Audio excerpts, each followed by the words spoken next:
All right, y'all, the Doomsday Clock has moved again. January 27th of this year, scientists, Nobel laureates, set it to 85 seconds to midnight. This is the closest that it has ever been in its 79-year history.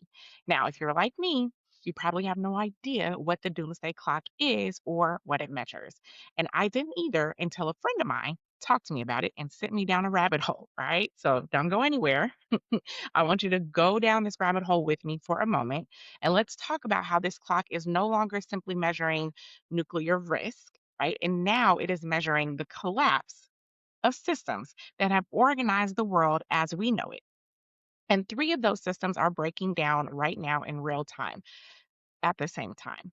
And in ways that are going to touch your wallet, that are going to touch your safety, and that are going to touch your options. All right. So, yes, there is a new world order. And while some may have you believing that it is a major religious event, the reality of this is that the current world order that we are in has only been around for about 100 years. And maybe if you want to go back to like the colonial order, around 500, right? So this is not the first time that there have been massive global shifts. And because of that, I want to be clear that that does not mean that you or I know what we need to do in order for us to get through it, right? But I do have some thoughts, and that's what I'm here to talk about today. So I want to talk about what's actually happening, not in a sense of like creating panic, but really to continue to sound the alarm that this is happening and that Black folks are usually late to the party. And so we need to know what's going on. We need to prepare for what's going on, and we need to get strategic.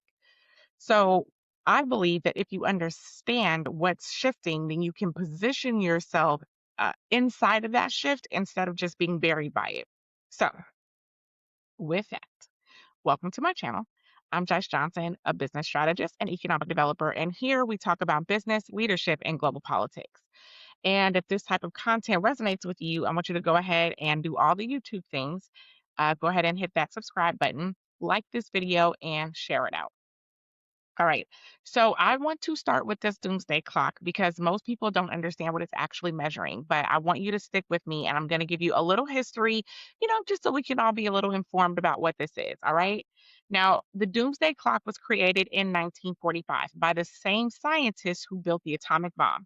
So Einstein was involved, Oppenheimer was involved, and they created it as a symbolic warning for how close we are to destroying the world with technologies of our own making. Okay. And so, like, we're destroying the world when the clock gets to midnight. In 1991, after the US and the Soviet Union signed a major arms reduction treaty, the clock moved to 17 minutes to midnight.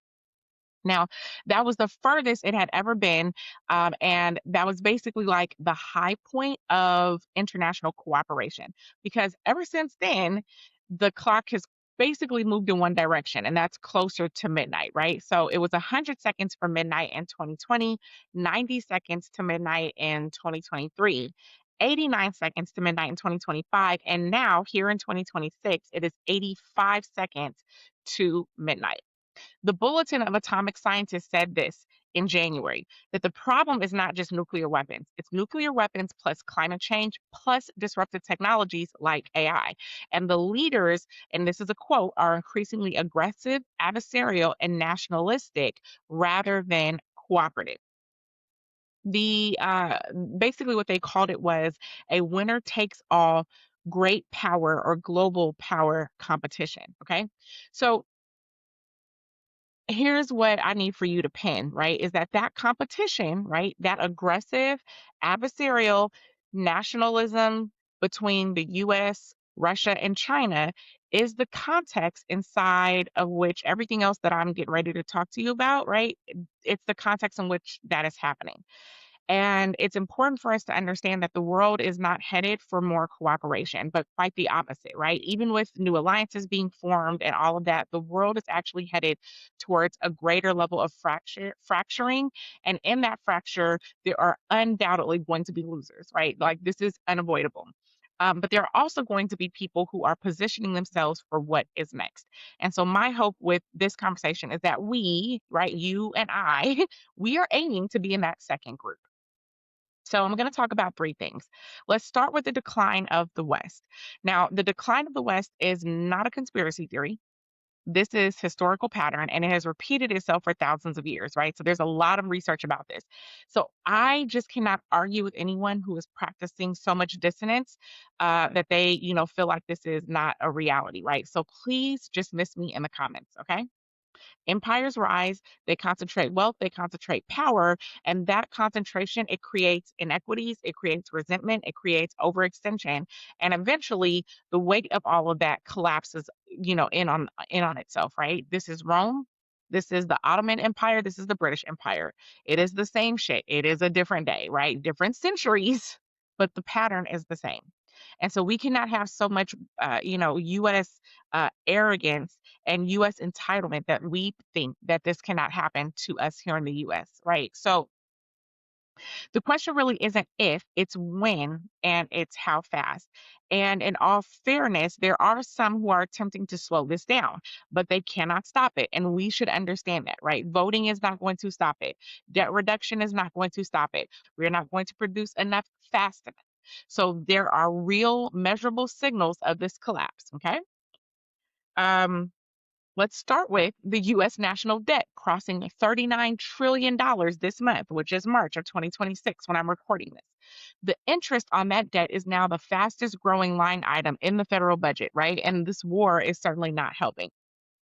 So I think that we should know, and I'm gonna circle back around to this point in a little bit, but all three major credit rating agencies have downgraded the US's credit worthiness, right? So the S&P did it in 2011, you have Fitch that did it in 2023, and you have Moody's that downgraded the US just last year in May of 2025, all right? So, in addition to that downgrade of creditworthiness, you have the G7. And for those of you that don't know, the G7, I want to take a moment to like pause here for 1 second. I'm gonna be talking about a lot of things that some of you may know, but many of you are not going to know. And I think it's really important that we get in the know. Okay. We cannot continue to be ignorant and operate in ignorance. Okay.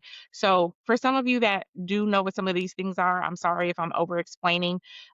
If you follow me, I'm an over explainer because I want us to know. And I know that not enough of us know. So, that's my caveat. All right. The G7. This is basically the seven like Western dominated nations, right? Um, the G7 is seeing their global GDP decline. And at the same time, the BRICS nations now account for over 40% of the global GDP. And that number is rising. And what I think is most important about that number rising is that that number is actually tied to new production, right? So these are new. th- This is not just tied to a digital change in the currency, right? And I'm gonna talk about that in my point number two, but just stick with me. It's important to know that the global south, the BRICS nations that are accounting for over 40% of global GDP, these are real numbers that is being backed by real production. The new middle classes of the world are being built in the global south, okay? So here's the thing about cycles. They really they don't announce themselves very cleanly, right? What they do is they show up in a lot of friction. For example, tariffs that are spiking inflation, institutions that are not functioning the way that they should, alliances that shift, agreements that are collapsing, right? And if you're only paying attention to Western media, you're not going to know how the rest of the world is seeing this, right? Because it doesn't really matter how Western media spins it. We are living this right now, right? That's why it sounds so familiar. And I want to be careful about what I'm saying here. I'm not saying that the West is done today. I'm actually not even saying that the West is done for good, although I have my own thoughts about that. I would say that the data does not necessarily currently say that the West is done for good. What I am saying is that the architecture of Western dominance, right, the rules, the institutions, the trust, right, is under a strain, and it's under a strain that it hasn't experienced. And the luxuries that come with Western culture, like dollar dominance, like passport superiority, right? Those things are also declining. And Further context, right? I want to be clear because I speak for Black communities specifically. I want to be clear that I understand that the architecture that is collapsing has never fully served us anyway. So I'm under no disillusion about that, but we do have certain benefits that exist because we are in the West. So it, the question is not how do we save the system, or even if the system can be saved. It cannot. The question is, what do we build as the systems reorganize itself, right? And I think that's a completely different strategic position. So the second thing that I want to talk about is the monetary system. Okay. We have money that is built on air, right? This is the part that I think most people are very confused about. So again, I'm gonna go kind of deep. Take notes. Google some things. There are some creators that do an amazing job of explaining this better than I ever could, right? But I want to lay some foundation first. And so just follow me here for a little bit of history and context, okay?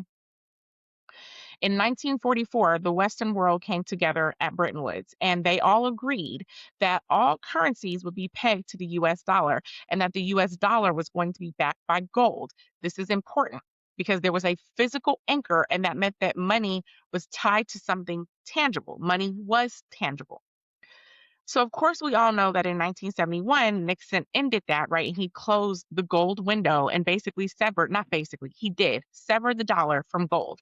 And he did that because at that time, the US was running out of the gold that it needed to back the US spending during the Vietnam War and the arms race. So, funny how it's always war and violence, but that is the US.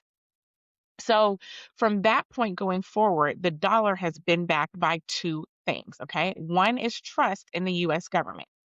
That same trust that I just told you was eroding with the downgrading of their creditworthiness in all three credit bureaus. The second thing is military force, or as I like to say, violence, right?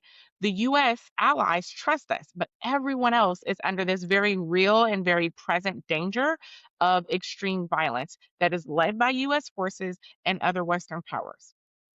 So, trust and violence. Now enter the petrodollar system. So in 1974, there was an agreement between the US and Saudi Arabia to price all oil sales in dollars globally. And basically, that's what replaced the gold. And what this means is that countries needed dollars in order to buy oil. And so, what this did was this created this perpetual global demand for US currency, which let America borrow very cheaply and spend very freely. And so, on its face, it was a very brilliant, albeit violent system. Now, here's what that money created from air really means, right? Is that when the Fed needs to stimulate the economy, it doesn't print physical bills and it's not tied to anything except for violence and trust, right?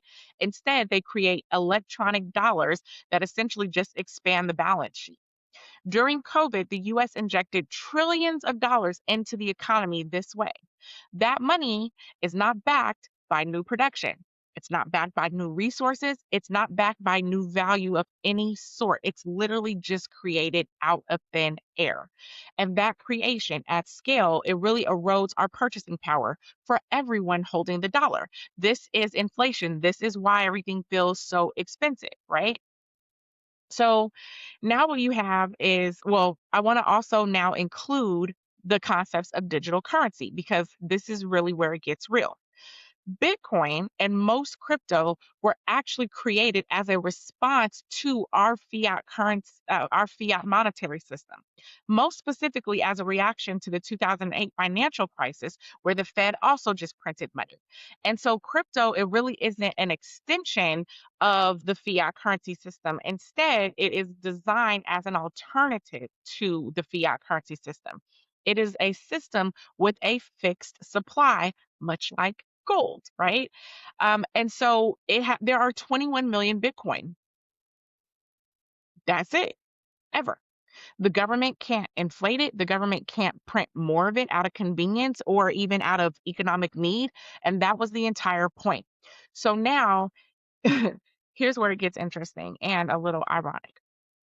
The same government whose money creation is what Bitcoin was designed to essentially escape or to counteract, right? The US government is now the largest known state holder of Bitcoin in the world, estimated to hold over 320,000 Bitcoin as of this year.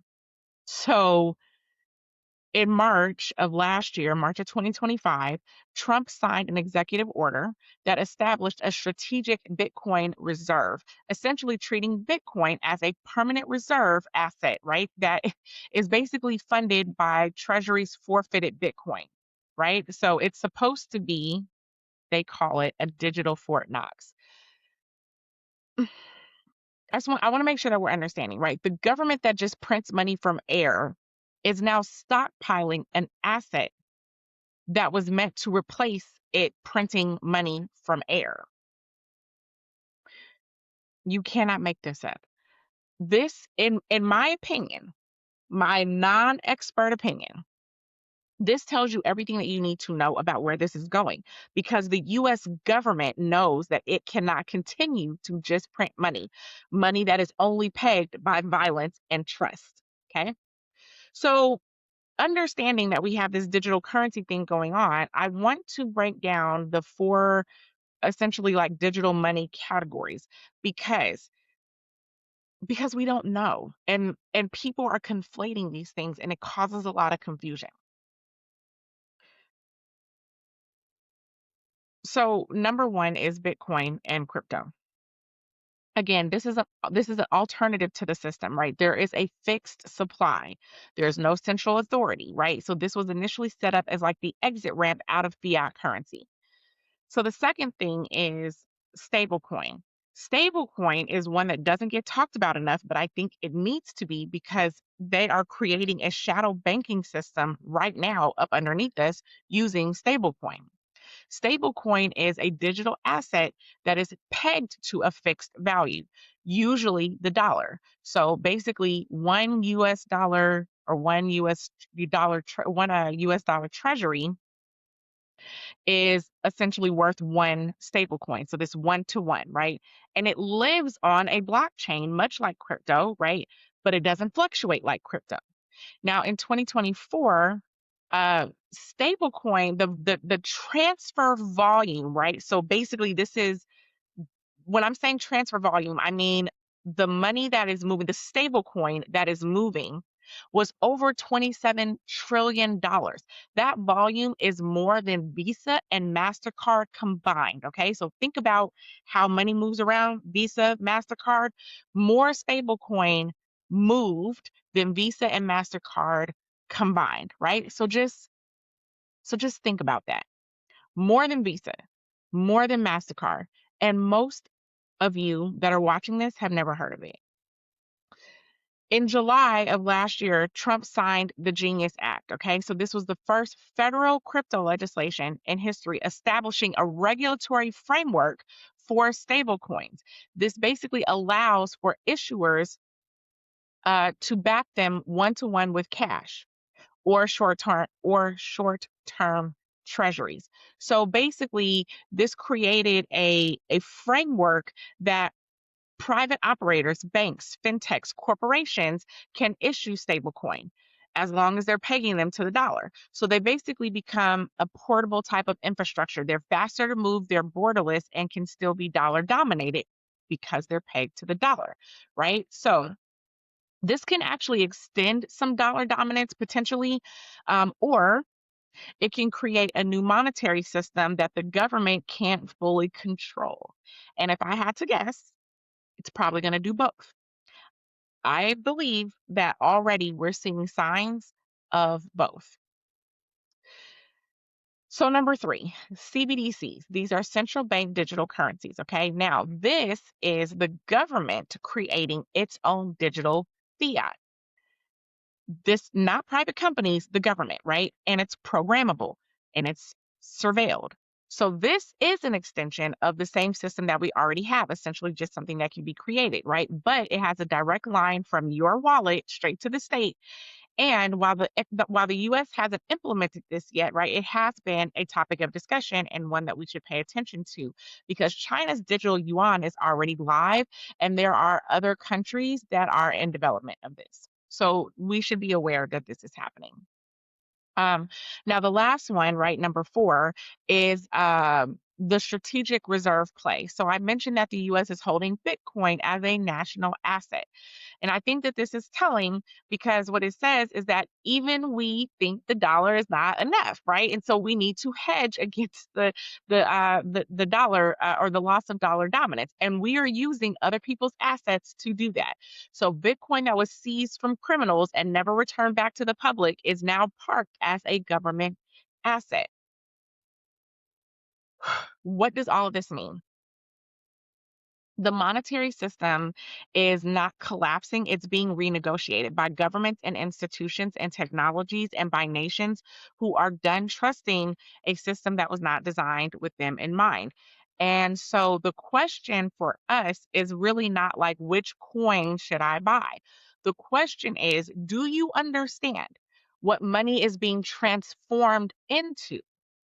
And are you positioned for more than one version of it?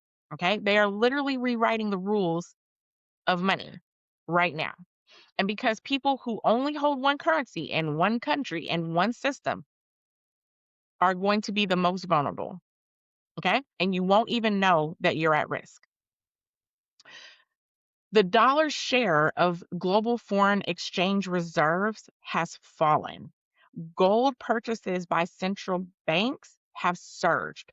China has cut its US Treasury holdings almost in half. And in 2024, Saudi Arabia declined to formally renew the petrodollar agreement, right? So we need to overstand. We need to overstand that we are in a transition period for what money is and for who gets to create it. The people who understand that are making very different decisions than the people who don't. So don't be those people. I know that for many of you, this is going to be new. It is like a word salad. I understand that, but we have got to get this. Okay. We've got to get this. So the last thing that I want to talk about is the global south. The global south is reclaiming its resources. This is kind of the part that gives me the most hope, right? And it's also the part that for me gives me the most strategic clarity is that like the global south is just they're just done asking for permission, right? Um BRICS, I mentioned BRICS earlier. I meant to clarify. BRICS is Brazil, Russia, India, China, and South Africa, right? They started meeting formally back in 2009. So this has been some time in the making. In 2024 and in 2025, they expanded the bloc. It now includes Egypt, Ethiopia, Iran, Saudi Arabia, and others that have joined as full members. And there are, I believe, 9 countries that are joined as partner nations. That includes like Nigeria, Malaysia, and some others. The BRICS nations now represent over 40% of the global population and more than 40% of the global GDP. And they are home to the majority of the world's critical mineral reserves, right? So we've been hearing a lot about that in the news. Back in May of last year, the BRICS nations together jointly condemned the US tariff policy. This was a rare show of global unified economic pushback that wasn't coming from the G7. And at the 2025 Rio summit, the bloc issued a declaration saying that there needed to be a fairer and more representative international order. Okay. They are building alternatives to the SWIFT settlement system, right? They are settling more trade in their local currencies. So, y'all remember a few months ago, the US bombed Nigeria, right? Clearly, not over killing Christians, right? It doesn't matter what Western media spin. They weren't killing Christians over the sale of oil that was not settled in petrodollars. This is what Iran is pushing for now, leveraging their control over the Strait of Hormuz, because breaking the hold of the petrodollar busts open the violent hold that the West has, right? So, you know, there is a piece of this that I believe will tie back to Black communities, right? As we move into this multipolar space where we are able to use more than just US currency. One thing that I want to bring to our mind is the African Union, which has its issues for sure, right? Was formally admitted to the G20 back in 2024. Now, what we have coming out of that is the African Continental Free Trade Area, or AfCFTA, which is operational and it's growing. And what this is doing is this is facilitating south to south trade. The south to south trade volume has exploded from $500 billion to over $5.7 trillion. So what we should understand is that this is not a trend, right? There is a structural shift that is happening. Africa holds the resources that the global economies run on, all of them. And these African nations are increasingly taking a nationalized position about those resources. Many of them are reducing or refusing to continue to sell raw materials, but instead to manufacture in country. So industry is literally popping up all over the continent. I think this matters for us, not just as observers, but also as participants. Because the question now is who gets to build wealth in the next economy? Um, Essentially, that's being decided right now. And the question well, the answer to that question, it is not happening just in the US. It's not happening in Washington or in London or in Brussels. It's not even just happening in Beijing. So so so let me try to bring this home, right? Like, what do these three shifts have to do with you? So I need you to understand that these three things, the decline of Western dominance, the fracturing of the monetary system, and the rise of the global south, these are not three separate things that are happening. This is one story that's being told from different angles, right? And the doomsday clock, because don't think I forgot about that, the doomsday clock is telling you the fourth angle. This reordering that's happening is happening inside of a context of maximum danger, because the countries that are at the center of all this transition are not cooperating. They're competing very aggressively. This is the world that we are navigating. So what do we do with this, right? I think that we need to think strategically. So I want to leave you with a couple of places to start, but you've got to do some of the work on this, right? So you've got to do some of the work on this. Um, First, understand your economic exposure. Most of us have our wealth, our savings, our retirement, everything. We have everything dominated in one currency, in one country, inside of one system. Type of concentration is very risky for what's taking place right now globally, right? But this type of diversification, it takes time. It takes compliance. There's things you've got to get in order. So you need to start now.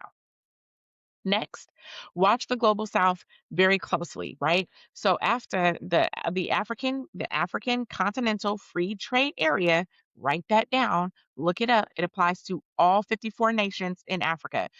The BRICS, right? South to south trade, right? All of this is emerging infrastructure. And where that infrastructure is being built is where there are opportunities for those who are paying attention.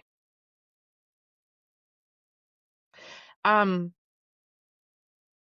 In the description, I'll drop the link to the Go Global B2B conference that's happening in Atlanta this year. I'm going to be there, and I recently joined the planning committee for that. So I'm excited. I'll share more about that on my Instagram, but I'll drop the information for it in the description here. So there's that, right? There's opportunity everywhere. Last, I want you to think in systems and not just tactics, right? Everyone is asking, like, what should I invest in or what should I do? But I think the more important question is, what system am I operating inside of? This is a super important question. What are the assumptions of that system? And what are those and are those assumptions still valid, right? So like whatever it is that you assume about the system that is the United States, you have to start asking yourself, is that still real? Whatever system that you assume about the Caribbean or about South America or about the continent, you've got to start asking, is that what it really is? Because the people from a historical lens, the people who lost in almost every previous reordering are the people who keep operating under the old assumptions after the ground has already shifted. So don't be those people. So I'll close with this. The doomsday clock is at 85 seconds. The West is in a long cycle transition.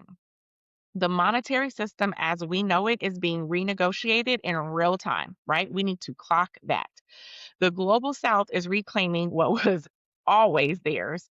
And I want us to understand that, like, we did not choose this moment, y'all, but we are in it. And it is your job, it is our job to not just survive this, but to build inside of it. It's time for us to build something. So, with that, if this gave you something to think about, I ask that you share it with someone who is still sleeping on this. And if you want to go deeper on any of these pieces, like the monetary system, AfCFTA, how to position your economic life in a multipolar world, let me know in the comments. I will take your comments and I will build on my Substack where I have long form information and frameworks. And I'll continue to build right here because we are building the infrastructure for what's next. All right, y'all. I am Jice Johnson, and I will see you next time.